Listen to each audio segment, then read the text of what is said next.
সামনে থেকে আপনারা মাহফিলের বক্তা নির্ধারণে আপনারা আরেকটু সতর্ক হওয়া লাগবে, ঠিক কিনা বলেন? আপনারা যদি মাহফিলটার গায়ে কালিমা লাগান, বক্তার নাম দিয়ে যদি এমন কিছু লোক নিয়ে আসেন যেটা এই মাহফিলটার সাথে যায় না, এটা কিন্তু আমাদের খেয়াল রাখা লাগবে। আপনি স্বর্ণের দোকানও যদি লোহা তুল্লা রাখেন তত বিপদ, ব্যবসা হয় বালা, এটা মনে করে আপনি 5 কেজি লোহাও তুল্লা রাখছেন স্বর্ণের দোকানও, তো স্বর্ণের বিদ্যুৎই হয়, লোহার তো দাম বাড়ে। এটা চিন্তা রাখা লাগবে, যা মন চায় তা করা যাবে না, কারণ এটা অনেকের রক্তের উপরে, প্রাণের উপরে এই প্রতিষ্ঠানটা, এই মাহফিলটা দাঁড়িয়ে আছে। সুতরাং খুব চিন্তা করে কাজ করা লাগবে। আপনারা না বুঝলে পরামর্শ নেবেন, হক্কানি ওলামায়ে কেরাম, পীর মাশায়েখদের পরামর্শ নিয়ে বক্তা নির্ধারণ করবেন। নাইলে তো এই মাহফিলগুলোতে আমাদের আসা আমাদের জন্য কষ্টকর। আমরা তো এই মাহফিলগুলোতে আসবো না, কারণ আমাদের মাহফিলের কোনো অভাব নাই, এখানে আসতে হবে এমন কোনো বিষয় না। এক রাত্রে 200-250 মাহফিল আসে, রাখি মাত্র একটা। কিন্তু এটা খেয়াল রাখা লাগবে, মাহফিলগুলো এটা হেদায়েতের মারকাজ। এই মাহফিলগুলোর মাধ্যমে এই ভারতীয় উপমহাদেশের মানুষগুলো দিন শিখে। এক দিক দিয়ে মাদ্রাসা, মসজিদের খুতবা, এই ওয়াজ মাহফিল, এইগুলোর মাধ্যমে মানুষ দিন চিনবে, দিন বুঝবে। সুতরাং খুব চিন্তা ভাবনা করে কাজ করতে হবে। আল্লাহ তাবারক ওয়া তাআলা যেন কবুল করে, সবাই পড়ি আমিন। বন্ধুগণ, যেহেতু আজকে প্রচণ্ড, কালকের চাইতে কম কুয়াশাচ্ছন্ন পৃথিবী, শীতের হিমেল হাওয়া, এর মাঝে মানুষের আসা বসা সত্যিই কষ্টকর। এজন্যে আমরা চেষ্টা করব কম সময়ের ভিতরে কিছু কথা বলার জন্যে।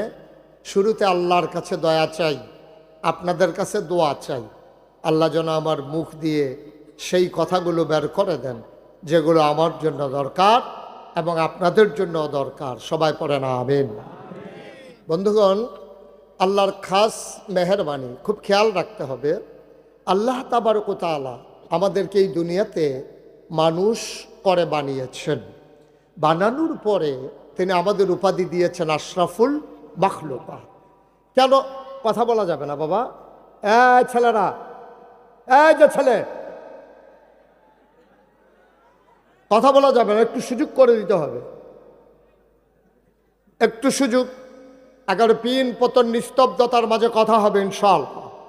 খরগোশের মতো কান খাড়া করে, মাছের মতো নিষ্পলক নয়নে তাকিয়ে তাকিয়ে কথা শুনতে হবে। প্রতিটি কথা আমার জীবনের জন্য যেন কাজে লেগে যায়। আল্লাহ যেন কবুল করে, সবাই পড়ি আমিন। তো যেই কথাটুকুন বলছিলাম যে আল্লাহ আমাদেরকে মানুষ বানিয়েছেন। কি বানিয়েছেন? সবাই জুড়ে বলেন।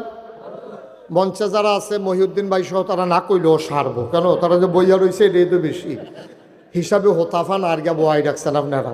আপনি আরো পিছনে এসে আমার দিকে ঘুরে বসেন, আরো জায়গা দেন, পেছনে যান সবাই, আরো সামনে সরেন। উনি আরো আপনি এদিকে আসেন, আইসা আমার দিকে তাকাইয়া বসেন। ওয়াজ হইল হ্যাঁ, আপনি চাইয়া রয়েছেন, হ্যাঁ ন ঠিক আছে, সুযোগ করে দিলাম, এই যে ঘুরাইয়া বসাই দিলাম। আমিন কন, জুড়ে কন, আরো জুড়ে। যেই কথাটুকুন বলতেছিলাম, আল্লাহ তাবারক ওয়া তাআলা আমাদেরকে মানুষ বানিয়েছেন। সবাই আমি যেটা প্রশ্ন করি জবাব দেবেন। কি বানিয়েছেন? মানুষ করে বানানোর পরে আমাদেরকে বলেছেন আমরা আশরাফুল মাখলুকা, আমরা সৃষ্টির সেরা জীব মানুষ। আচ্ছা, কেন সৃষ্টির সেরা জীব? আমাদের শরীর খুব মোটা, এই জন্য আমরা সৃষ্টির সেরা? কথা বলেন। এই জন্য একটা হাতি কাটলে মিনিমাম 10টা মানুষ বানানো যাবে। হাতি তো সৃষ্টির সেরা হতে পারে নাই। একটা নীল তিমি কাটলে 50টা হাতি বানানো যায়। ওই নীল তিমি তো কেউ সেরা বলে নাই। আমার চাইতে আপনার চাইতে জুড়ে দৌড়াইতে পারে। আপনি যে গরুটা পালেন, এই গরুটারে যদি হঠাৎ করে ছুটে যায়, রাগ হয়, আপনি দেখবেন যে আপনার হ্যাসরাইয়া সহ নিয়ে চলে যাবে। চাইলে জুড়ে দৌড়াইতে পারে গরু। আমার চাইতে আপনার চাইতে বড় অনেক প্রাণী আছে, হাতি আছে, এই তারপরে 700-800 কেজি গোশত হয়, 1000 কেজি গোশত হয়। বাংলাদেশেই তো এমন গরু পাওয়া যায়। আর আপনার গায়ে কয় কেজি? আপনি সবটা মিলিয়ে 70 কেজি, 80 কেজি, নাইলে 100 কেজি। 100 কেজির উপরে মানুষ পাওয়া খুব কঠিন। কিন্তু এই 1000 কেজি গোশত হয়, তারে আশরাফুল মাখলুকাত বলা হয় না। 50টা হাতি বানানো যাবে, সেই নীল তিমিকে আশরাফুল মাখলুকাত বলা হয় না। আপনাকে আমাকে বলা হয় কি দিয়া? আপনি খুব জুড়ে দেখেন এই জন্য না, আপনার দুইটা শিং আছে এই জন্য না, আপনার কিচ্ছু নাই, আপনি অসহায় একজন মানুষ।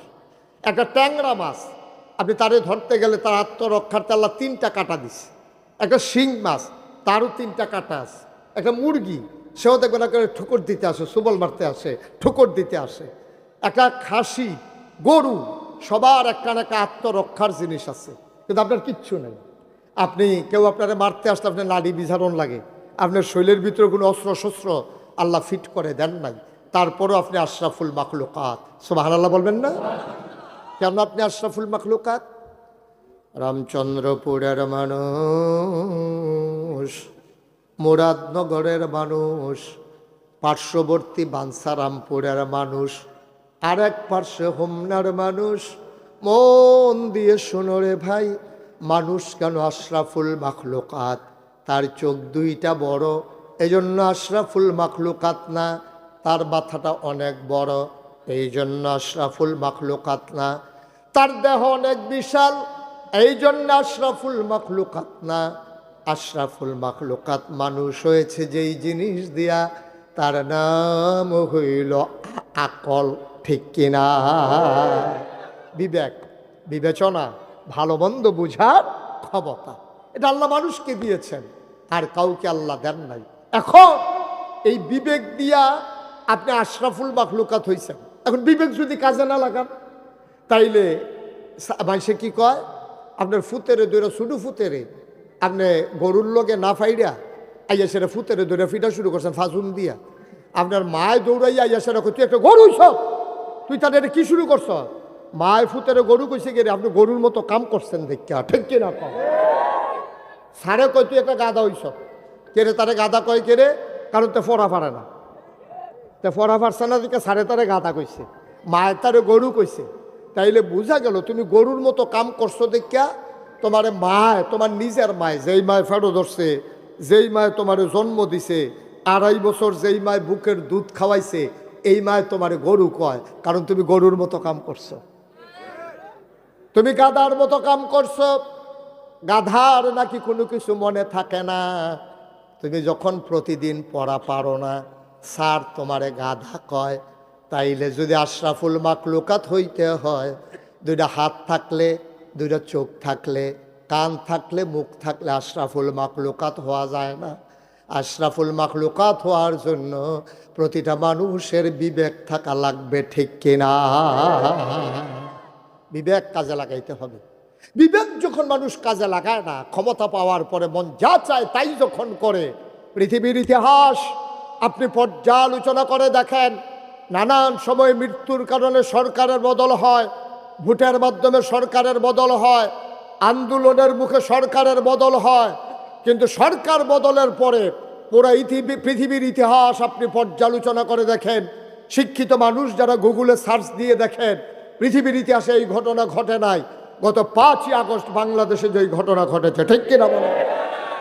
কি ঘটনা ঘটছে? সরকারের বদল হয়েছে। এইটা আমি যেটা বুঝাইতে চাইছি, যে সরকার বদল হইতেই পারে, কারণে কারণে হবে, ভোটে হবে, মারার পরে হবে, আন্দোলনের মুখে হবে, কিন্তু সরকার বদলের পরে 330 জন মেম্বার অফ পার্লামেন্ট, আমলা কামলা বদুল্লা, র্যাব, গোয়েন্দা, এরপরে ব্যবসায়ী, কর্মকর্তা, কর্মচারী, উপদেষ্টা, সবাই মিলে একসাথে দেশ থেকে পালিয়ে গেছে।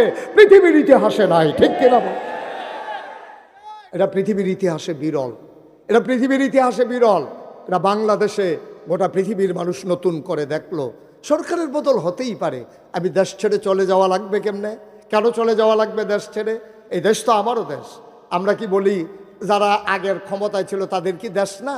অবশ্যই তাদের দেশ, কিন্তু তারা চলে যাওয়া লাগলো কেন? নিশ্চয়ই এমন কোনো কাজ করেছে যেই কারণে তারা নিজেরা তারা পালাই যাওয়ার। কেউ কিন্তু আপনারা আন্তরিকতার সাথে খেয়াল করেন, রাজনৈতিক নেতৃবৃন্দ বলেন, বৈষম্য বিরোধী ছাত্র আন্দোলন বলেন, কোনো ইমাম বলেন, বক্তা বলেন, কেউ কিন্তু সরকার যে পদত্যাগ, দেশ ত্যাগ করবে এটা কেউ চায় নাই। মিছিল করছে কি কয়, দফা 1, দাবি 1, পদত্যাগ, পদত্যাগ। এটাই আমরা সারা জীবন শুনছি। ঠিক কিনা কন? খোলাফাইনে মিছিল করছে, রাজনৈতিক দলের নেতৃবৃন্দ মিছিল করছে, দফা 1, দাবি 1, পদত্যাগ, পদত্যাগ। আল্লাহ কয় আরে না, দফা এক দাবি এক, দেশ ত্যাগ দেশ ত্যাগ, ঠিক কিনা? এটা আল্লাহর খেলা। এটা হলো যার যার কর্মের প্রায়শ্চিত্ত। আমি মাঝে মাঝে ঘটনাটা মনে হলো অঝুরে কান দিয়ে একা একা, আরে দুনিয়ায় 17 বছর থাকার পরে এই যদি মানুষের রুষানলে পরে দেশ থেকে চলে যাওয়া লাগে, 50 বছর 70 বছর জিন্দেগি করার পরে আল্লাহর আদালতে না জানি আমাদের কি উপায় হবে, এটা মনে হইলে আমি অঝুরে কাঁদি, অঝুরে কাঁদি। এই দেশে বাপের ভিটা আছে, জায়গা জমি সব আছে, তারা চলে যাওয়া লাগলো। আর আমি 70 বছর পরে যখন আমার ইন্তেকাল হবে, আমার প্রতিটি সময়ের অণু পরমাণু, সেকেন্ড, মিনিট, ঘন্টা, দিন, সপ্তাহ, মাস, বছর সবগুলোর যখন হিসাব করা হবে, সেই দিন আমার কি উপায় হবে? মাঝে মাঝে চিন্তা করে আমি কাঁদি। এই কান্না সবারই কাঁদা উচিত। তবে ঘটনায় খুব খুশি হওয়ার কিচ্ছু নাই। সাদা কাগজে লিখে রাখেন, ওরা যেই কারণে দেশ ছেড়ে পালানো লাগছে, আবার যদি আমরা সেই কাজ শুরু করে দেই, আমাদের পরিণতি আর চাইতে আরো ভয়াবহ হবে, ঠিক কিনা? এখন যদি হাতারা গেছে আগে সিএনজিতে চান্দা তুলতো, এখন আমরা যদি আবার কয়েকজনে গিয়ে আবার চান্দা তোলা শুরু করি, আমরা যদি আবার বাসখেরিয়া টেহা তোলা শুরু করি, একবারে মুরগানছে রামচন্দ্রপুর বাজার তো ব্যস্ত, গরিব মানুষ হেহানতে পারে টেহা খাওয়ান শুরু করি, তা আমরার পরিণতি ওদের চাইতে আরো খারাপ হবে, ঠিক কিনা কর? সুতরাং শিক্ষা গ্রহণ করতে হবে প্রতি ঘটনা থেকে, নাইলে কিন্তু খাইবেন ধরা, ফরবেন মাইনকা সিফাত, ফরবেন মাইনকা সিফাত। সাংঘাতিক। যে ইতিহাস থেকে শিক্ষা নেয় না, গতকালকে থেকে যে শিক্ষা নেয় না, আগামীটা কাল তার কখনো সুন্দর হয় না। প্রতিটি ক্ষণ থেকে সুন্দর নিতে শিক্ষা নিতে হবে। আমিরুল মুমিনিন খলিফাতুল মুসলিমিন, ইসলামের দ্বিতীয় খলিফা হযরত ওমর, মোবাইলগুলো বন্ধ করে দেন, যাদের মোবাইলগুলো বাজে বন্ধ করে দেন, এগুলা সবাই কনা আমিন, জোরে কনা আমিন। হযরত ওমর একদিন ডাক দেয়া কয়, শোনো, তোমার গতকালকের দিনটার চাইতে আগামী দিনটা যদি সুন্দর না হয়, তাহলে তুমি প্রকৃত মুমিন নও, তুমি প্রকৃত ইমানদার হইতে পারো নাই। কারণ গতকালকে তুমি যেই ভুলগুলা করছো, আজকেও যদি সেই ভুলগুলা করো, তুমি তো গরু ছাগল না, তুমি জন্তু জানোয়ার না, তুমি তো মানুষ। তুমি শিক্ষা নাও না কেন? গতকালকে ভুল হয়েছে, এই জায়গায় গর্তের ভিতরে পা পড়ে তোমার পা মস্কাই গেছে, আগামীকালকে এই গর্তের মধ্যে ফা দিয়ে তার পা ভাঙিয়ে এলিস, তোতে বদলাইব কবে? আর তোমার মস্কানের পরে তো তুমি সাবধান থাকা দরকার। এখানে একটা গর্ত আছে, আমি যাওয়ার সময় খেয়াল করে যাওয়া লাগবে যেন ওই গর্তে আমার পা না পড়ে। আপনি যদি বারবার গর্তে, এই জন্য নবীজি বলেছেন মুমিন কখনো এক গর্তে 2 বার সাপের কামড় খায় না। কারণ একবার যদি সে সাপের কামড় খায়ও, সে চিন্তা করে আবার যদি আমি এখানে যাই তাহলে না আবার কামড় দিয়ে ফেলবে, এই জন্য সে ওই রাস্তায় আর যায় না, ওই গর্তের কাছেই যায় না। বন্ধুগণ, 1500 বছর আগে নবীজি যখন দ্বীনের দাওয়াত দেওয়া শুরু করলেন, মানুষগুলো হয়ে গেল 2 ভাগ, একদল আল্লাহওয়ালা, আরেক দল শয়তানওয়ালা, একদল জানোয়ারের চাইতে খারাপ, আরেক দল ফেরেশতার চাইতে উত্তম, একদল জান্নাতি, আরেক দল জাহান্নামী। বলেন সুবহানাল্লাহ। কয় ভাগ হইছে? এখনো 2 ভাগ মানুষ আছে, দেখতে মানুষ, নামও মুসলমানের, শয়তানের হেডকোয়ার্টার, এমন মানুষ আছে নাকি নাই? থোতার দাড়ি আছে, পাঞ্জাবি আছে লম্বা, কি সুন্দর কথা কয়, সুরমা তোর কাজল দিয়ে আডে, মনে হয় ফেরেশতা নাজিল হইছে, তেহা সুদে লাগায়, আছে নাকি নাই? ফাইল আটকাইয়া ঘুষ খায়, আছে নাকি নাই? এবারে 60 বছর চাকরি করে রিটায়ার্ড করছে, এবারে ফলাফাইনে চাইতে গিয়া কয়, চাচা ওহন চলেন কেমনে, আগে তো বেতন টেতন পাইছে, ওহন কেমনে চলেন? কয় লাইরা চাইরা, যে পেনশনের টেহারা পাইছে এবারে লারে সারে মাইদে দিয়ে যেটা এটা দিয়ে চলে। সারাটা জীবন ফাইল লাইরা সেটা খাইলা তুমি, অফিসের মধ্যে ফাইল লাইরা সেটা যাতা দিয়া ধরে রেখা টেহা আদায় করে ঘুষ খাইয়া তুমি সংসার চালাইছ, আর অহন তুমি পেনশনের টেহারারে লাইরা সেইরা তুমি চলতে আসো। আব্বা, তুমি আর বদলাইবা কবে? তুমি আর মানুষ হইবা কবে? তুমি তো অমানুষের হইয়া গেছ। তোমার দাড়ি ফাঁকছে, টান টান চামড়া তোমার ঢিল হইছে, আগে গালের চামড়া কি প্লেন আছি, অহন ভিতরে সাফার দাঁত ফইরা, অন হেই গালের চামড়া ভিতরে গেছে, গাতা হইছে, ফোয়া খানেক তেল ধরে, হে তেল নাকি সারা শৈল তেল দেয়, বেড়া এর পরেও বদলায় না। আর বদলাইব কবে? আর কবে বদলাবে? আর আমাদের এই পরিণতি 29 বছর এখানে মাহফিল হলো, আমাদের যদি নৈতিক মান পরিবর্তন না হয়, আজও যদি আমি নামাজকে পারফেক্ট করতে না পারি, আমি যদি প্র্যাকটিসিং মুসলিম হতে না পারি, আজও যদি আমার ভিতরে চেঞ্জ না আসে, আমি আর বদলাবো কবে? আমার ডেস্ট্রয়, আমার ধ্বংস সুনিশ্চিত। কিয়ামতের ময়দানে আমি মাথা উঁচু করে দাঁড়াতে পারবো না। বন্ধুরা আয় ছেলে আয়, আয় বসো। তে মনে করছে অন্য হুজুর। বুঝছে না সাফা দিয়া বইয়া থা উডে বেড়া দোহানটা খুললে সারছি না, তাই দোহান বাহি দেন। ঘন্টা দুই এক ওয়াজ করে লইয়ার পরে উঠত যার লোকের যে উঠবো তারা যাতা দিয়া বয় লইবেন। মহিউদ্দিন বয়রে ইনটাইক বয় রাখছি, বিচার করে দিয়া যাবো। দেখি মস্কারার জায়গা পাইছো, আইলে মনে ধরলে আইবা, মনে ধরলে যাইবা, সিফা দিয়া বইয়া থাও। যতক্ষণ আমি না ছাড়বো ততক্ষণ চিন্তাও করে উঠোনে। এটা মনে করছে অন্য হুজুর। বুঝছে না বেড়া, হ্যাঁ তার বেড়ায় বয়লা তে মনে করছে বয়াম যখন জাগা লই বই বস্তা। তুমি বারবার উঠতে পারবা না বাবা, একবারে ফিক্সড করে দিয়ে তোমাকে বসতে হবে, এটাই তোমার শেষ দাঁড়ানো। আর নাহলে বন্ধ করে দিতে হবে কামারা। বসো তুমি মাঝিদা দাঁড়াইছো কেন আবার? আর দাঁড়ানো যাবে না আমার শেষ পর্যন্ত, বিরক্ত করবা না, এগুলো আমি পছন্দ করি না। সবাই কোন আমিন, জোরে কোন, আরো জোরে। আমিরুল মুমিনিন হযরত উমর কাফেরের সর্দারা ছিল। উমরের রাতার ফিটা খাইছেন এমন কোনো বেড়াইত নেই বক্কায়, কথায় না বললে যাতে দিয়ে হতাই লইছে। আর মুখের আগে হাত চলতো, হে উমর, অমর আল্লাহর নবীর এন্তেকাল হয়ে গেল। মুসলমান সবাই মিলে আবু বকর সিদ্দিক রাদিয়াল্লাহু তাআলা আনহু ওনাকে ইসলামের প্রথম খলিফা বানিয়ে দিলেন। ওনার উপাধি হয়ে গেল খলিফাতুর রাসূল। তিনজন আমিরুল মুমিনিন, খলিফাতুল মুসলিমিন চারজন, হযরত আবু বকর। আমি তো ওয়াজ করতে পারবো না, এই যে পেছনে যে কথা আপনার কেউ শুনেন না, একটু চুপ করাইতে হবে তো বাবা, নাইলে কথা বলতে পারবো না তো আমি। আপনারা মোবাইলগুলো হাতে যারা ধরে রাখছেন একটু বন্ধ করে দেন দয়া করে, এটা বিরক্তের কারণ হচ্ছে। কেউ দেখতে পাচ্ছেন আপনার নামান, এটা এই মোবাইল কার্ড নামাও, আপনার মোবাইলগুলো বন্ধ করেন। ইউটিউবে হাজার হাজার ওয়াজ আছে, আপনি কয়টা ওয়াজ দেখবেন? সবার মোবাইলগুলো বন্ধ করেন, আপনারটা বন্ধ করেন। কথা শুনো নাই? ছেলে কেন আপনি মোবাইল ধরে রাখবেন? আপনি তো ওয়াজ শুনতে আসছেন, আমি তো সামনে আছি। মোবাইল ধরবেন যখন আমি না থাকি।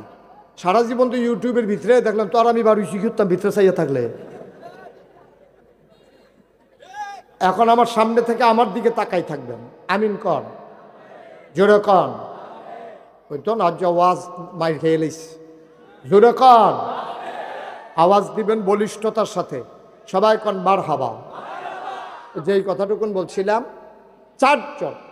পঞ্চম খলিফা হয় উমর বিন আব্দুল আজিজকে বলা হয় পঞ্চম খলিফা, কারণ ওনার জীবনটা ছিল আবু বকর, ওমর, উসমান, আলীর সাথে সামঞ্জস্যপূর্ণ।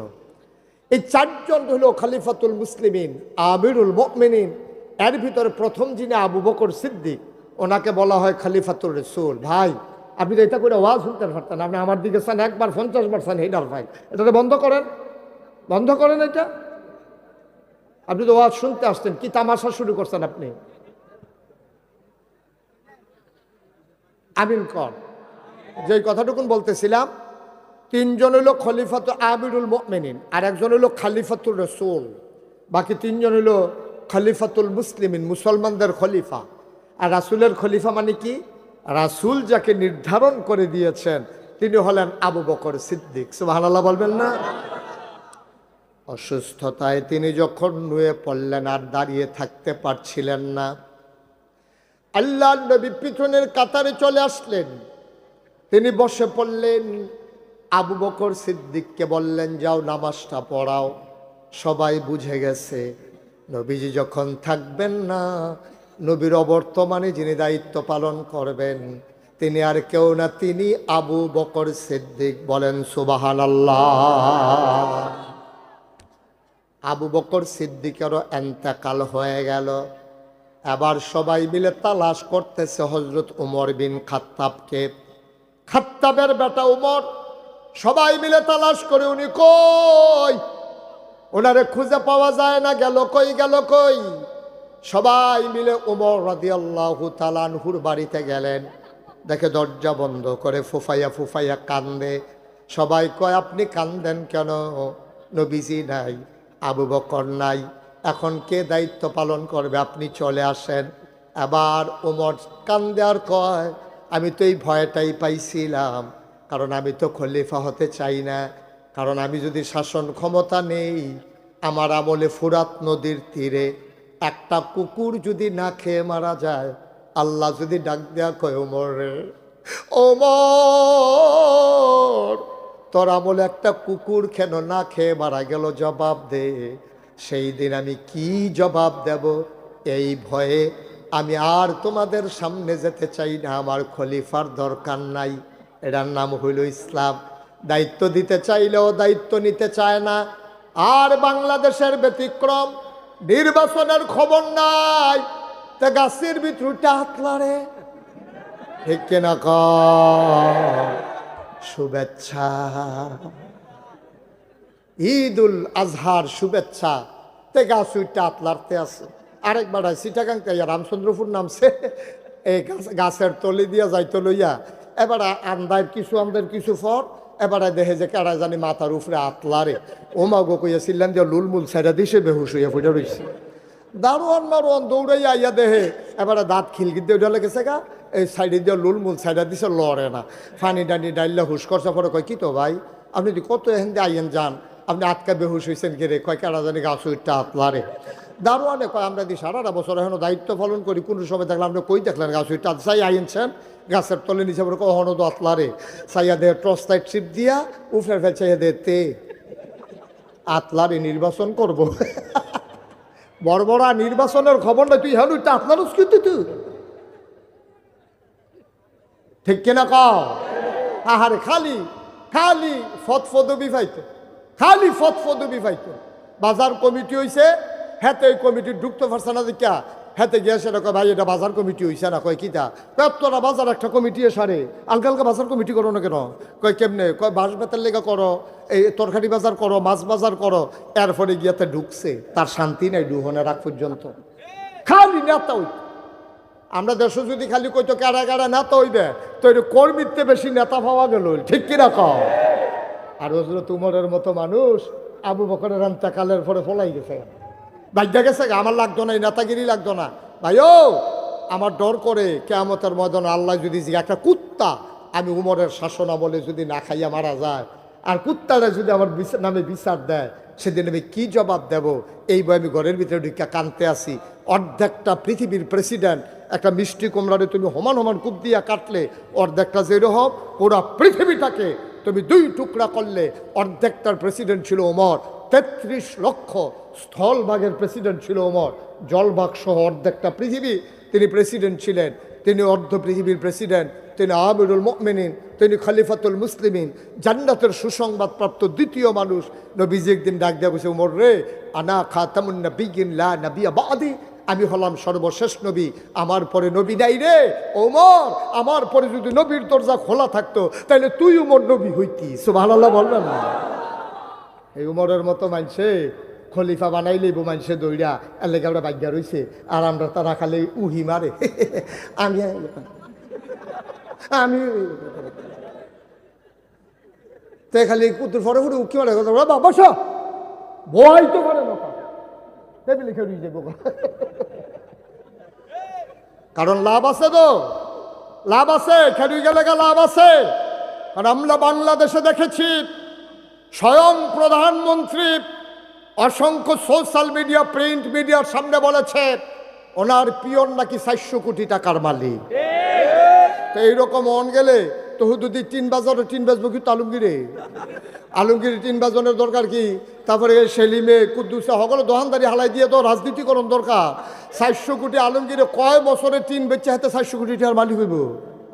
কয় বছর হইব? অন যেটার ভিতরে ফুজি ছাড়া ব্যবসা করণ যায়। আর বাংলাদেশের কিছু অসৎ মানুষ এটা রাজনীতি বানাই নিছে, 400 কোটি টাকার মালিক হয়ে যায় একটা পিয়ন। সভ্য পৃথিবীতে সোশ্যাল মিডিয়ার সামনে এই কথাটা বাংলাদেশে থাকে নাই, গোটা পৃথিবীতে ছড়াই গেছে কথাটা, আমাদের মাথা হ্যাট হয়ে গেছে। আমরা লজ্জায় মাথা লুকানোর জায়গা নাই, ঠিক কিনা? একটা দেশের পিয়ন যদি 400 কোটি টাকার মালিক হয়, দেশটা তার রয়েছে কারা, রয়েছে কি? এই টেহারির কেরা, টেহারির মালিককে আপনি, আমি, আমাদের টাকা এগুলো, ঠিক কিনা কও? এগুলো বাংলাদেশের 18 কোটি মানুষের টাকা, সব খাইয়া দেয় তুরমার কইরালা, রাস্তার গমাইছে খেলায়, ব্রিজের ভিতরে ব্রিজ এসে এটাও খেয়ালায়, এরপরে যায় কুতুর করছে, হেই ব্রিজের ভিতরে রোডের বদলে বাঁশ দিয়ে বইয়া দিছে বড় বড় হদিন নিবেদিন লিখে বিস্কুট আইছে, হেই বিস্কুট মানে আপনার তারা খাইয়া বইয়া থাকে, ঠিক কিনা কও? কারবার কি দাঁড়াইছে ভাই, চিন্তা করে দেখো। আমরা এলাকার একবার প্রাইমারি স্কুলে হেডমাস্টার আছি, এবারে যখন রিটায়ার্ড করছে, আমরা গ্রামটা কিন্তু বড় গ্রাম, আমাদের ইউনিয়নের নাম 4 নং শশীদল ইউনিয়ন। এই শশীদল ইউনিয়নের ভিতরে সবচেয়ে বড় গ্রাম হইল আমরাটা।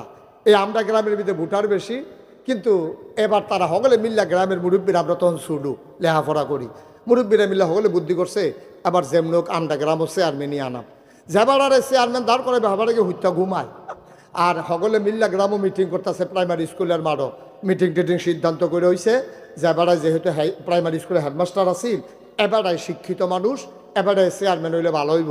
সকলে রাইতের 12টার সময় মিটিং শেষ করিয়া হেবারের ব্যাগ দিয়ে হেবারের ঘুমে তার একটা বাইসা বুঝেন, কয় কি থাকো আপনার চেয়ারম্যান হইবে? অসম্ভব, মাপ চাই, আমার চেয়ারম্যানই লাগতো না ভাই, আমি এত বড় বছর সংসারও টাইম দিতাম পারছি না, চাকরি বাকরি করছি, ওখানে আবাদত বন্দেগি করাম, আল্লাহ বিল্লাহ করাম, চিন্তা করছি একটা গাই ফালাম, গাইয়ের দুধ খায়াম, ঘাস ঠাস মারাম, রৌন লাগায়াম, ফেজ লাগায়াম, আমি এত মেহনত করতাম পারতাম না, আমার চেয়ারম্যানই লাগতো না ভাই, আমারে তোমরা মিল্লা জিল্লা আমার মাফ করা, আমি গ্রামবাসীর কাছে মাফ চাই। সুবহানাল্লাহ কইতেন না? বানানো গল্প না, বানানো গল্প না, বাস্তব ঘটনা শুনে যাও। শেষ পর্যন্ত হগলে মিল্লা পাটারে চেয়ারম্যান বানাইছে, 5 বছর চেয়ারম্যানই করছে, আওয়ানের আগে দিয়া 2 কানি খেত বেচাইছে। বাস্তব ঘটনা, এখনো আমাদের দেশে, আমাদের এলাকায় এটা দিয়ে উদাহরণ দেয়। এবার 5 বছর চেয়ারম্যানই করিয়া 2 কানি খেত বেচাইছে, আর আমরা তারা নির্বাচনের আগে বাতাসে লেগে গাছে ধরে রেখে রইতে হয়, শৈল কিচ্ছু নাই। লগে লগে তার গ্রামও বাড়ি হয়, শহরও বাড়ি হয়, ঢাকাতে বাড়ি হয়, সেকেন্ড হোম করে মালয়েশিয়া কানাডায় গিয়া, ঠিক কিনা? করতে আইয়ে টেহারি একজন চেয়ারম্যানে কয় টাকা বেতন পায়, একজন মেম্বার কয় টাকা বেতন পায়, হাতার বিটার দি কুত্তা ঘুমায়, ঘর তুলনের জায়গা নাই, এরপরে হেতে গিয়া সেটা কয়দিন পরে গ্রামও বাড়ি হয়, শহরও বাড়ি হয়, ঢাকা বাড়ি হয়, সেকেন্ড হোম করে মালয়েশিয়া কানাডা গিয়া, টেহারি যাহা কার এই টাকা। এখন এই মজা পাইয়া লাইছে, এর লেগে হগলে খালি আমিও আমিও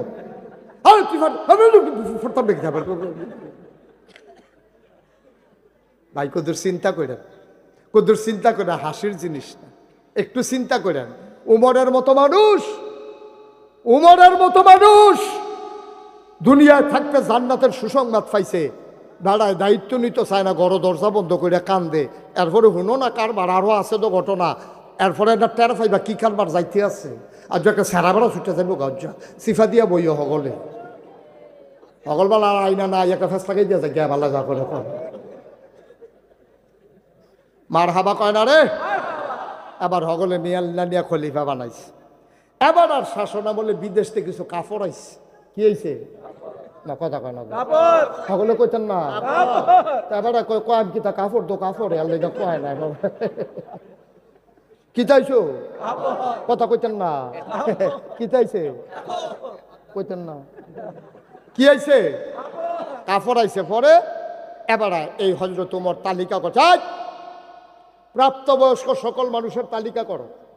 মনে করেন মহিউদ্দিন ভাইরে দায়িত্ব দিল কায়কুবাদ সাহেব, যে তোমার রামচন্দ্রপুর এলাকায় মোটামুটি বয়স 12-র উপরে মরছে না হলো, তাদের তালিকা করে জমা দাও, জনের 3 গজ করে কাপড় দেব মনে করেন।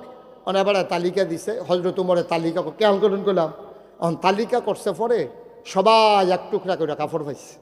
এরপরে শুক্রবারে এরা ইসলামের নিয়ম হইল, যিনি রাষ্ট্রের প্রধান হবেন তিনি শুক্রবারে জাতীয় মসজিদে খুতবা এবং নামাজ পড়াবেন। আজান হইছে, খুতবার টাইম হইছে, সকলে তাহিয়াতুল দুখুলুল মসজিদ কাবলাল জমা ফইরা বইয়া রইছে, ইমাম আইয়া না, সবাই টেনশনে পড়ে গেছে, ইমাম সাহেব এখনো আসে না, সূর্য হাইলা গেছে, কারবার কি এই জানে একটা শুধু ফলারে ফাটাইছে, তুই গিয়া চাই আইসান, আমরা উমরে আইয়া না গেরে, তো শুধু ফলায় দৌড় দিয়া গিয়া দেহে উমর এমনি বইয়া রইছে, রইদ ফিটটা ফুটে যে গেতে আছে, আর এবার একটা পাঞ্জাবি সরাই দিয়া রাখছে বালুর উপরে, হেতে গিয়া সারা সালাম দিছে, আসসালাতু আসসালামু আলাইকা ইয়া আমিরাল মুমিনিন ইয়া খলিফাতাল মুসলিমিন।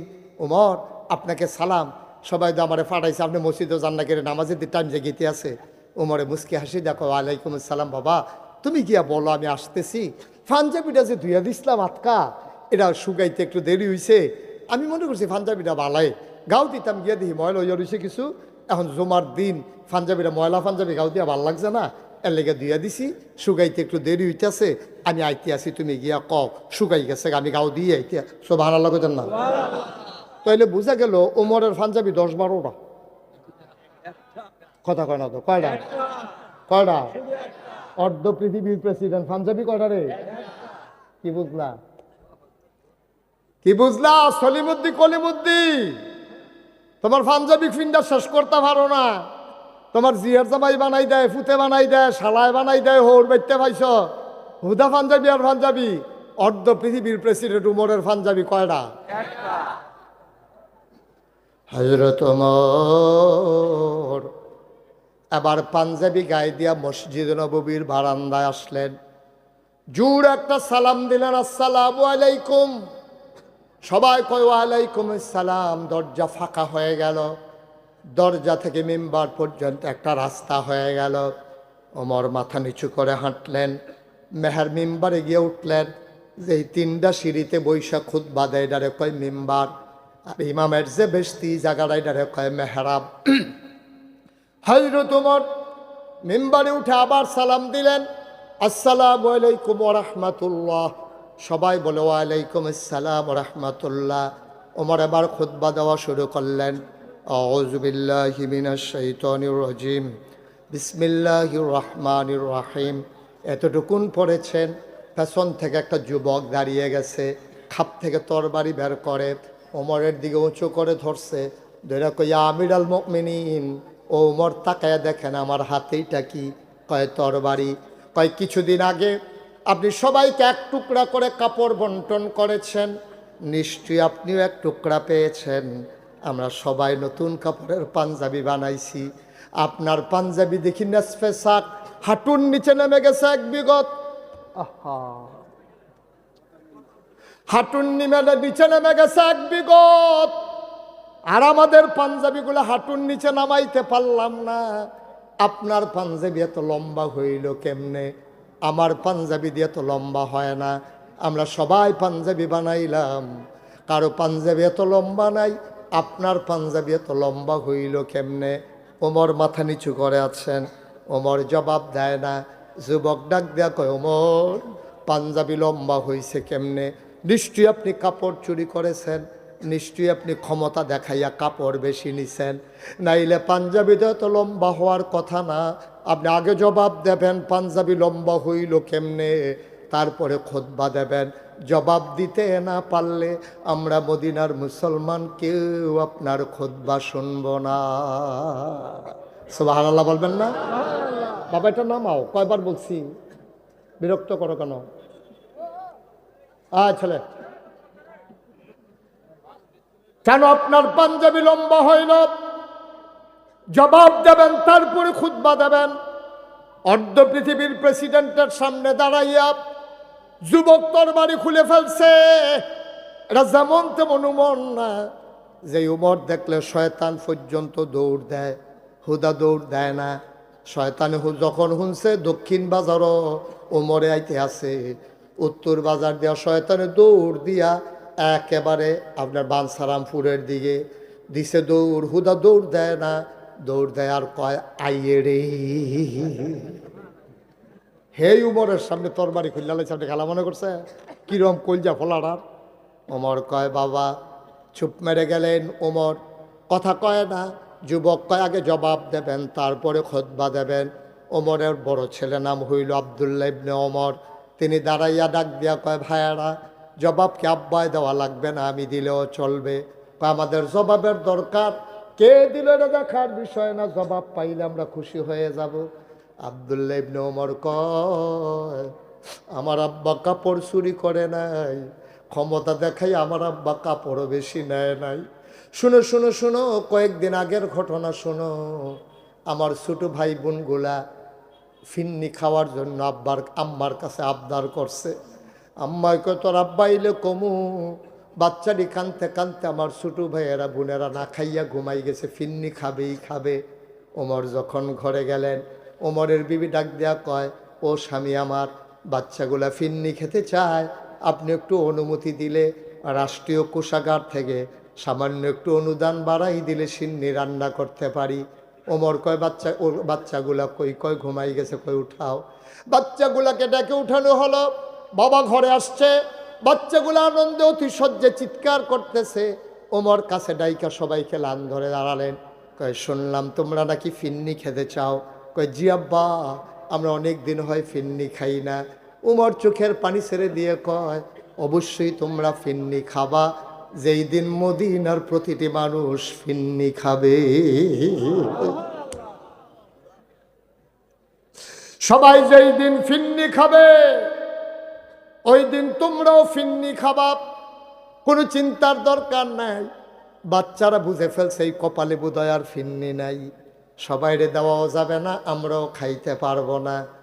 আব্দুল্লাহ ইবনে ওমর কয়, ভাই, আমার ছোট ভাই বোনেরা ফিন্নির জন্য কাঁদছে, আব্বা দেয় নাই। আমার আব্বা চুন্না ডাকাত না, আমার আব্বা ক্ষমতা দেখাইয়া কাপড় বেশি নেয় নাই। আবার লোকজন বলতেছে এত কথার দরকার নাই, পাঞ্জাবি লম্বা হইছে কেমনে আগে বলো, তারপরে আমরা কথা শুনবো, অন্য কথা শুনে লাভ নাই। এবার আব্দুল্লাহ ইবনে ওমর কান্দে, ডাক দেয়া কয়, ভাইয়েরা, আব্বা যেমন এক টুকরা কাপড় পেয়েছে, আমিও দুই দেশের সাবালক মানুষ হিসেবে এক টুকরা কাপড় পেয়েছি। দাঁতবাটা কাপড় নিয়ে যখন বাড়িতে গেলাম, আমি গিয়ে দেখলাম আমার আগের পাঞ্জাবিটা এখনো অনেক ভালো, এখনো ছিঁড়ে যায় নাই, পুরানো হয় নাই।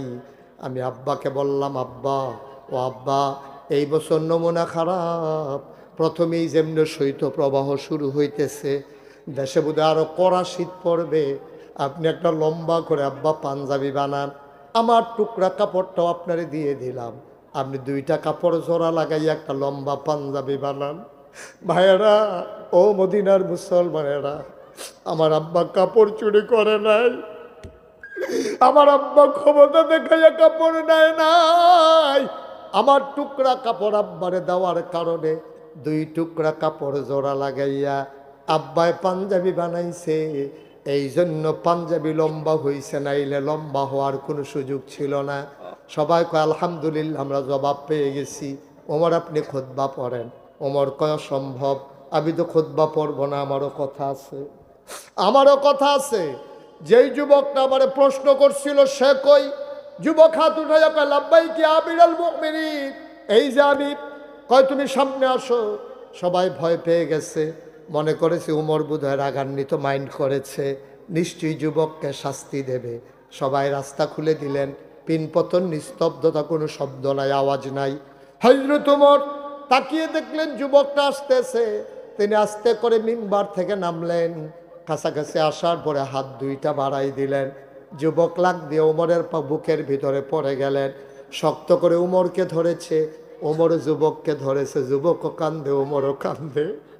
আবার উমর ছেড়ে দিয়ে কয়, পৃথিবীর মানুষ সাক্ষী থাকো, যতদিন পর্যন্ত এই অন্যায়কে প্রতিবাদ করার মতো মুসলমান থাকবে, ততদিন পর্যন্ত ইসলামের দিকে চোখ তুলে তাকানোর কারো সাহস হবে না, ঠিক কিনা?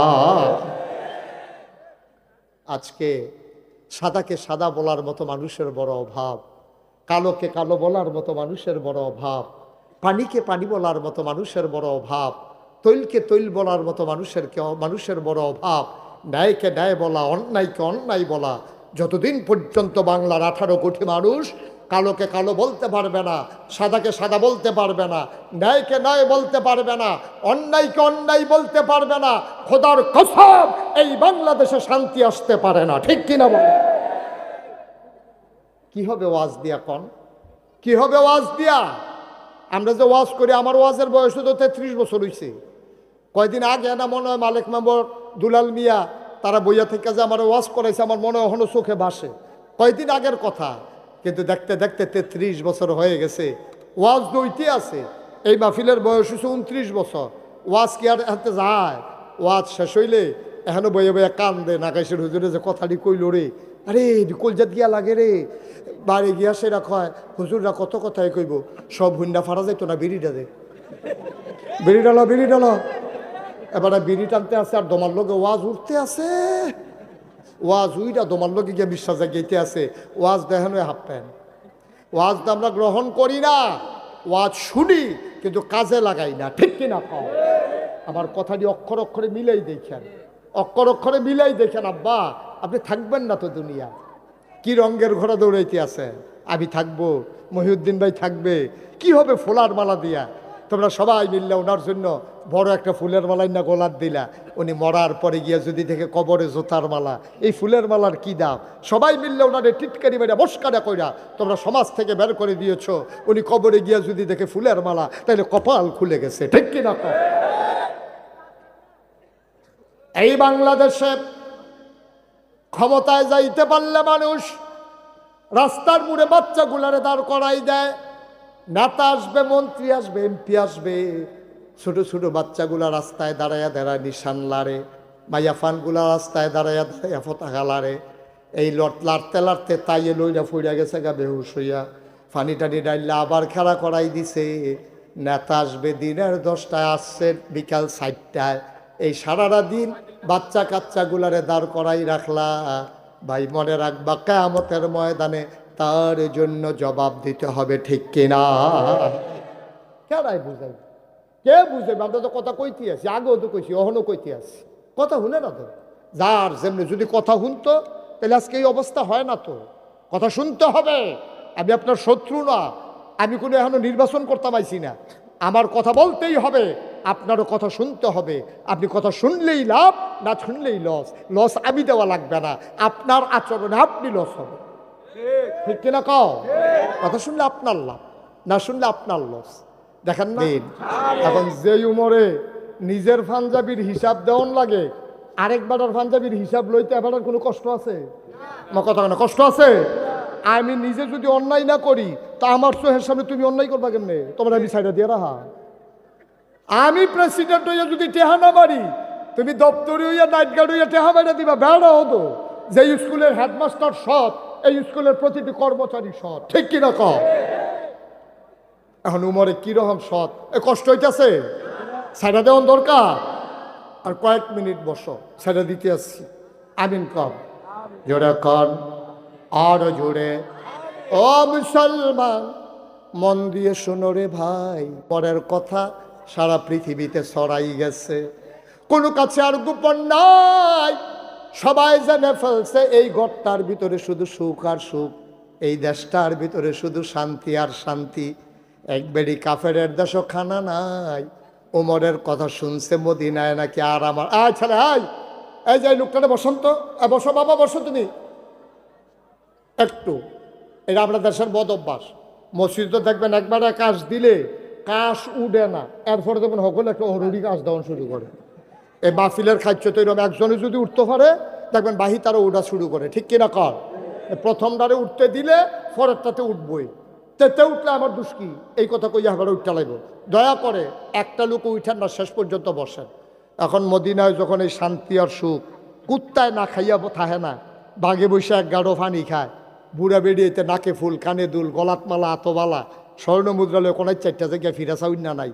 এই দেশটার খবরটার মদিনায় সীমাবদ্ধ রয়েছে না, কথাটা গেছে গা বাইরে, বাইরে গেছে। পরে এক বেডির জামাই নাই, 2 বাচ্চা লইয়া এবিডে মদিনা ঢুকছে।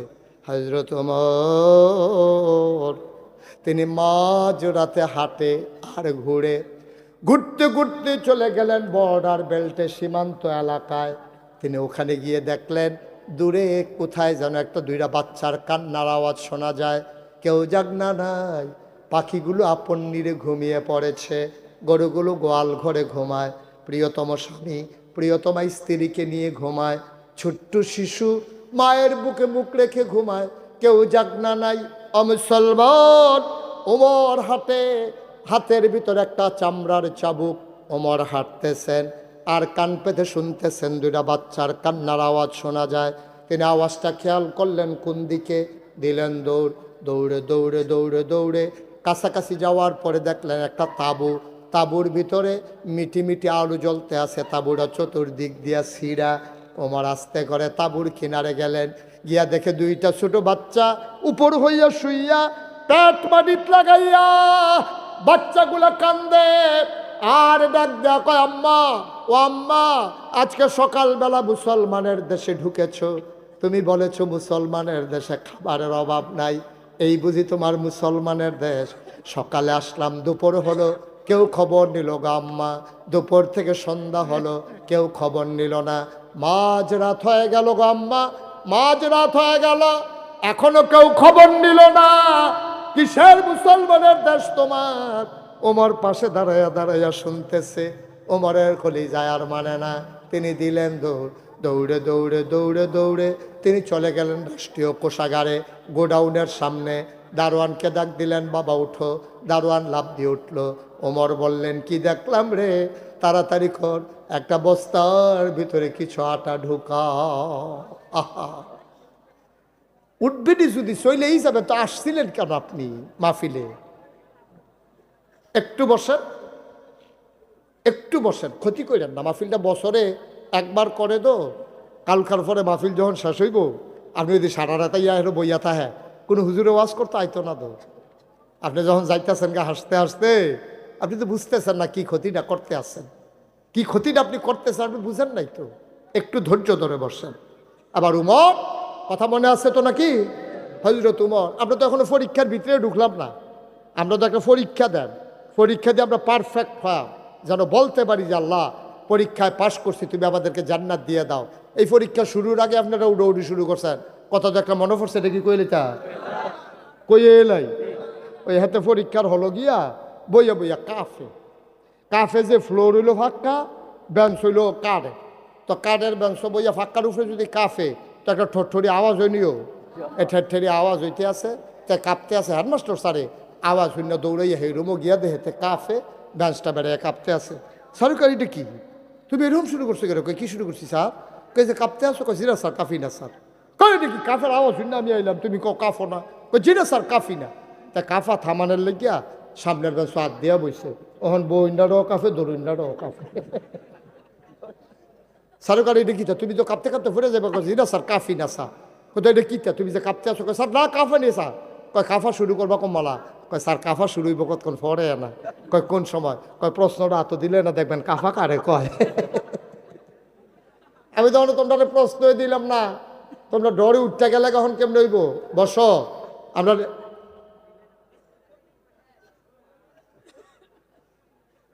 এত কাছে দাঁড়িয়ে দুইটা ফলা কথা বলে, আপনি একটা লুকো ডাক দিলেন না তারে?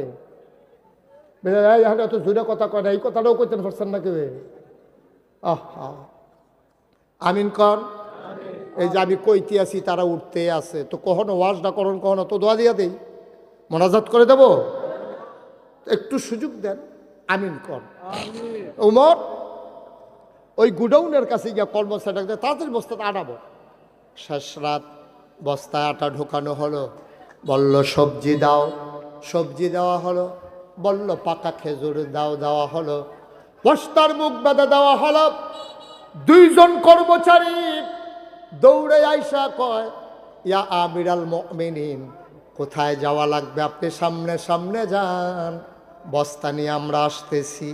ওমর ডাক দেয়া কয়, তোমরা কারা? তা আমরা এই রাষ্ট্রের কর্মচারী।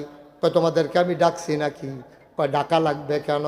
বস্তা রেডি হইতেছ, নেওয়া তো লাগবে, কেন ডাকতে হবে আমাদেরকে? ওমর ডাক দেয়া কয়, বাবা তোমার মাথায় তো আটার বস্তা দেওয়া যাবে না, কারণ দায়িত্ব আমার, বস্তাও থাকবে আমার মাথায়। বলো সুবহানাল্লাহ। অর্ধেকটা পৃথিবীর প্রেসিডেন্ট, খেলা মনে করছেন আপনি? অর্ধেকটা পৃথিবীর প্রেসিডেন্ট কয় তোমরা বস্তা লোন লাগতো না, আমার বস্তা আমি নিতাম পারা। এখন কর্মচারীরা কত আমরা থাম, কিন্তু আমরা রিজেন দিলামও, আমরা বাদ দিয়ে দেন, চাকরি দিয়েন না আপনারে। আপনি যদি সব পারেন তো আপনারা কর্মচারী রাখছেন কি করতে? ওমর ডাক দেয়া কয়, বস্তা নেওয়ার বুঝি তোমাদের বড় শখ? কয় শখ না, দায়িত্ব। আমরাও তো এখানে কাজ করি, আপনার যেমন দায়িত্ব আমাদেরও তো কিছু দায়িত্ব আছে।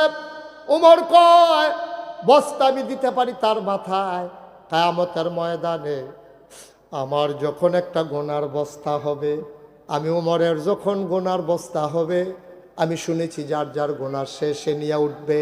তোমাদের ভিতরে কেউ যদি আমার গোনার বস্তাটা মাথায় নিতে পারো কিয়ামতের ময়দানে, তাইলে আজকে আটার বস্তা আমি তোমাদের মাথায় দেব। এখন আর কেউ আগায় না। হযরত ওমর কয় জানতাম গোনার ভাগ কেউ নেবা না, আটার বস্তা নেওয়ার দরকার নাই। বলেন সুবহানাল্লাহ। এই যে সংসারের জন্য আমরা এত কিছু করতে আছি, এটা তো ডাক। ওই মুরব্বী কি শুরু করছেন আপনারা?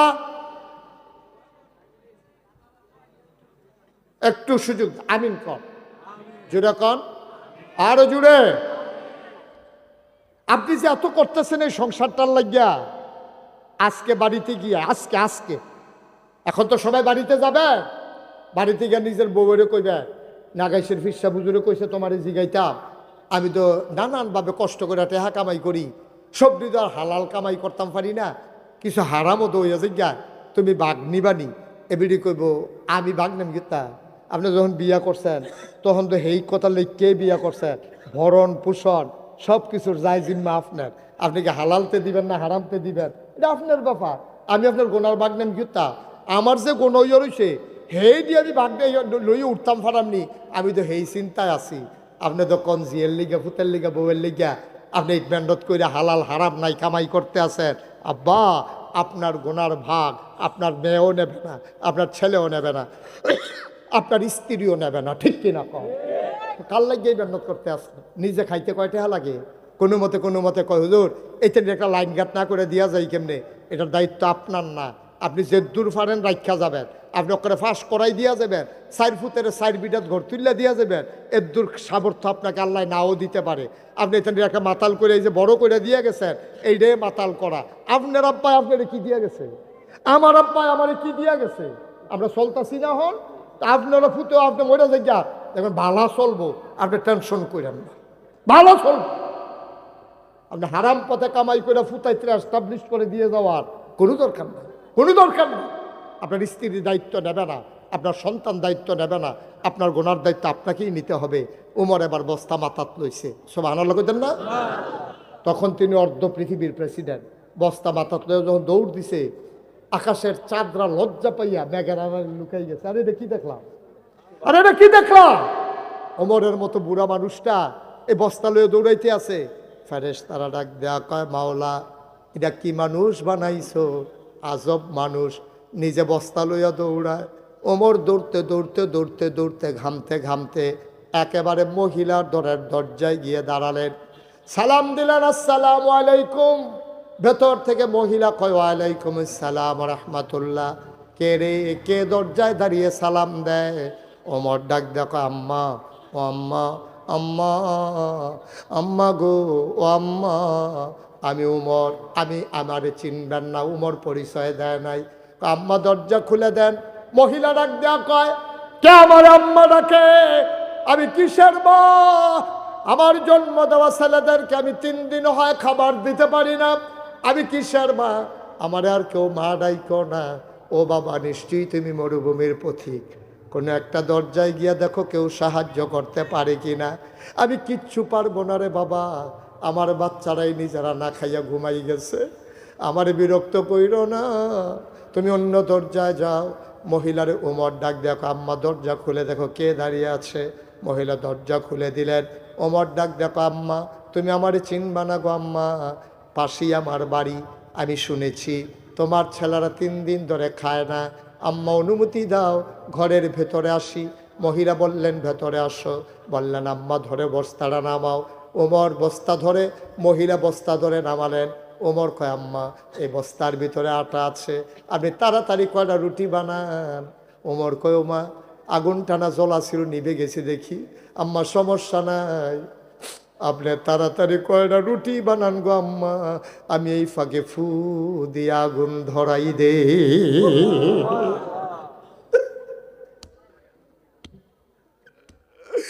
আর রামচন্দ্রপুরের মুসলমান, অর্ধ পৃথিবীর প্রেসিডেন্ট উমর, চুলার ভিতরে ফু দিয়ে আগুন ধরা, আর মহিলা বৈশা বৈশা রুটি বানায়। ওমরের হাতে বানাইয়া বানাইয়া দেয়। ওমর খোলার ভিতরে দিয়া রুটি সেঁকতেছে। 2টা রুটি বানানো হয়ে গেল। ওমর ডাক দেখো আম্মা, ও আম্মা অনুমতি দেয়, আমার ভাইদেরকে ডাইকা উঠাই না খাইয়া ঘুমাই গেছে। মহিলারা কয় বাবা তাড়াতাড়ি উঠাও, আমার ছেলেগুলা মরে যাবে। ওমর কয় আমি বাচ্চাগুলারে ডাইকে উঠাইলাম, রুটি টুকরা টুকরা করে খেজুরের বিচিটা ফালাইয়া রুটির ভিতরে খেজুর দিয়া আমি যখন মুখের কাছে নেই, আমি লোকমা নেই একটা, মুখ চলে আসে দুইটা। খাবার নিয়ে এমনি গাড়াগাড়ি করতে আমি কাউরে দেখি নাই। আমি একটা মাথা ধাক্কা দিয়ে আরেকটা মুখে খাবার দেই, আবার আরেক মাথা ধাক্কা দিয়ে আরেক মুখে খাবার দেই। এমনি এমনি আমি রুটি খাওয়াইতেছি, আর আমার কষ্টে গাল বেয়ে বেয়ে পানি পড়তেছে। মহিলারা দেখছে আমার গাল বাইয়া বাইয়া যে পানি পড়ে। মহিলারা ডাক দেয়া কয় তুমি কে বাবা? আমি চিনি না। তোমার মতো মানুষ থাকতে ওমর আবার খলিফা হয় কেমনে? মদিনার মানুষ কি তোমারে চিনে না? ওরা কি তোমার ব্যাপারে জানে না? তোমার মতো মানুষ থাকতে ওমর আবার খলিফা হয় কেমনে? ওমরের শুনছি শক্ত শক্ত বড় মন। আমি বলবো ওমর রে বাদ দিয়া তোমারে যেন খলিফা বানাই দেয়। ওমর ডাক ডাক আম্মা এখন এই কথা থাক, আপনি একটা রুটি খান। মহিলাটা আবার কেঁদে দিয়েছে। ডাক ডাক বাবা আমি বয়স্ক মানুষ, আমার ছেলেগুলো সকালবেলা উঠে আবার রুটির জন্য কান্নাকাটি করবে, আমার লাগবে না বাবা, বাচ্চাদের জন্য রেখে দাও। ওমর ডাক ডাক আম্মা আমি যখন আইসা পড়ছি গো আম্মা, আপনার আর খাবারের চিন্তা করা লাগবে না। ওমরের সাথে আমার বড় খাতির গো আম্মা, আমি ওমরকে যা বলি তাই শুনে। আগামীকালকে তুমি সকালবেলা মসজিদে নববীতে আইসো, সেখানে ওমর থাকবে, আমি তোমার জন্য আদর করে ব্যবস্থা করে দেব। এবার ওমর চলে গেলেন, সারা রাত আর ঘুমাতে পারেন নাই। শেষ রাতে উঠে তাহাজ্জুদ পড়লেন। তিনি আবার ফজরের নামাজ পড়ে মসজিদে নববীতে বসে গেলেন। সব লোকের দিকে ফিরলেন, সবাই বসে আছে, ওমর কথা বলতেছেন। আর ওই দূরের মহিলা, তাবুর মহিলা বাচ্চা নিয়ে আইসা দরজায় দাঁড়াইছে মসজিদে নববীতে। একটা লোকের ডাক দেয়া কয় ভাই এই জায়গায় নাকি ওমর থাকে। ওমর কোনটা ভাই? একটু চিনাই দাও, ওমরের সাথে আমার কথা আছে। ওই যে মাঝে লোকটা বসে আছে এইটাই তো ওমর। মহিলা তাকায়া দেখে রাতের বেলা যেই বেটায় আগুন ফু দিয়ে আগুন ধরাইছে, আঙ্গুল দিয়া উমর হিসেবে তার এই দেখাইতেছে। মহিলা ভয় পেয়ে গেলেন, মহিলা সাংঘাতিক ভয় পাইলেন। আমি উমরকে শুনাইয়া উমরে গালিগালাজ করছি, আর এই লোকটাই তো আমার তাবুতে রুটি খাওয়াইছে, এই লোকটাই তো বস্তায় ভরে আমার তাবুতে আটা নিয়ে গেছে, এইটাই বিলে উমর। মহিলা দিছে দৌড় বাচ্চাদের হাতে দইরা, উমরের নজর পড়ে গেছে। ওমর দৌড় দিয়ে গিয়া সামনে দাঁড়াইছে। আম্মা ও আম্মা, আপনি আর আমার আসামি বানাইয়েন না গো আম্মা। ও আম্মা গালি যদি দিতে মন চায় আরো কয়টা গালি দেন, আমার কোনো আপত্তি নাই। মহিলা চিৎকার করে কান্দে, বাবা তুমি আমার অ্যারেস্ট কইরো না, আমার স্বামী নাই, এই বাচ্চা দুইটা পাগল হয়ে মরে যাবে, আমি অন্যায় করেছি, মাপ চাই। ওমর ডাক ডাক আম্মা মাপ চাইব তো আমি, আপনি মাপ চান কেন? আম্মা গো, ও আম্মা শুনেন শুনেন শুনেন, গালি দিতে মন চাইলে আরো দুইটা গালি দেন, পিটাইতে মন চাইলে আমি পাঞ্জাবি খুইলা দাঁড়াই, এই চামড়ার চাবুক দিয়ে আমার পিঠে পিটান, আম্মা দয়া করে আমাকে মাফ করে দেন। মহিলা তো অবাক হয়ে গেছে, হতবাক হয়ে গেছে, ওমর এইগুলা কি বলে? এবার ওমর কান্দার কয় আম্মা, ও আম্মা আপনি কি বলবেন? ওই চিন্তা আমার নাই গো আম্মা, আমার সবচেয়ে বড় চিন্তা কিয়ামতের ময়দানে আল্লাহ যদি ডাক দিয়া কয় তোমার সীমানার ভিতরে ইসলামকে সুন্দর মনে করে মহিলা বাচ্চা সহ নিয়ে ঢুকলো, সন্ধ্যা হয়ে গেল, মাঝরাত হয়ে গেল, তারপরে তুমি কেন টের পাইলা? এর আগে কেন খাবার দিতে পারলা না?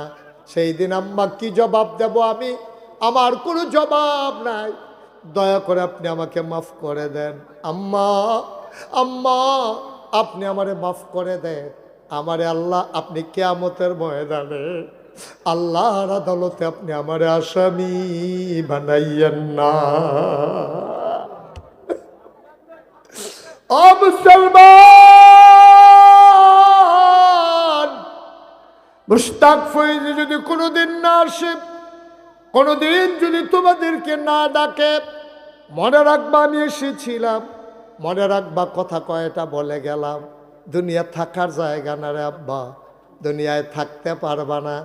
33 বছর মুশতাক ফৈজি মাহফিল করে, কনকনে ঠান্ডার ভিতরে কুয়াশার চাদর যখন পৃথিবী ঢেকে দিয়েছে, তোমরা যেমন করে হাজির হয়ে গেছো, আমার মন সাক্ষী দিয়েছে আল্লাহ তোমাদের মাহফিল কবুল করে নিয়েছে।